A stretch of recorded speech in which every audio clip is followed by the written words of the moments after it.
Alright guys, so we are here finally getting our hands on the Pixelbook Go, known before now as Atlas, and this is a device that we've been tracking forever. Finally see it, finally get our hands on it, and I can tell you they're premium, they feel great. We've been assured by Google. We got to talk with some of the engineers and talk about the Pixelbook Go in general and what they developed this thing for and who's going to use it and who it's aimed at. And it is directly aimed at consumers from a price standpoint, $649 to start. From the way it looks and the way it is approachable for average consumers in general. They're going for the middle of the market here with this device. So let's go hands-on and see what it's all about.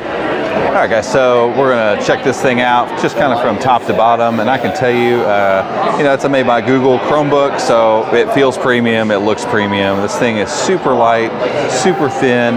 It's a magnesium alloy of some sort, and so that kind of gives it this nice texture. Think Pixel 2, Pixel 3 kind of feel. So not picking up fingerprints like crazy. And then on the bottom, you actually get this kind of ribbed material here. So same material, but it gives it this ability to be gripped really well. And they're positioning this as a device that is going to be used on the go on a regular basis. But it also is positioned towards general consumers. So they wanted to stay away from hard angles. They wanted to stay away from like a corporate-y look. And I think they achieved that here, especially with the pink model as well that has kind of the coral finish across the bottom.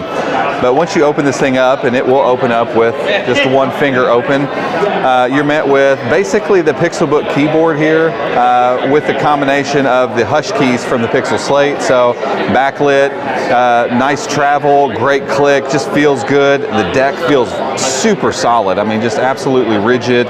Upward firing speakers. Impossible for us to test those here, but we're told they're going to sound great and be very powerful. It wouldn't surprise me at all if these weren't the Pixel Slate speakers, just kind of nested in the keyboard deck here.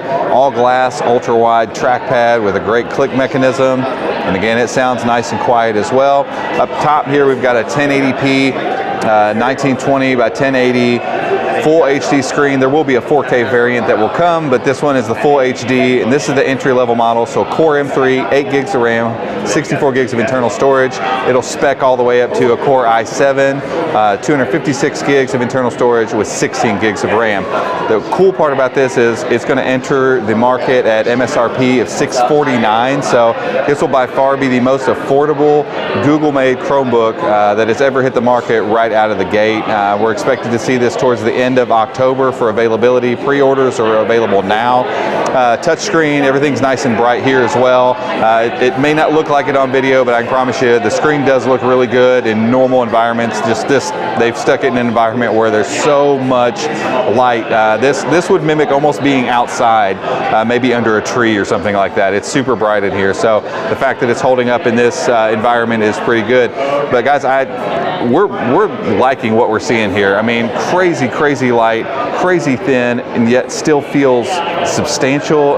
It's hard to explain, but it's everything I would want and expect from a Google-made Chromebook that comes in at a reasonable price that I think is going to actually compete in the market this time instead of trying to set a bunch of new trends. But guys, that's it for this one. If you liked it, hit the subscribe button down below, give us a thumbs up and a like, and don't forget to hit the notification bell if you'd like to be alerted when we finally get our hands on this thing and review it and all the other products that we're seeing here at the Google event. Until next time, we'll see you.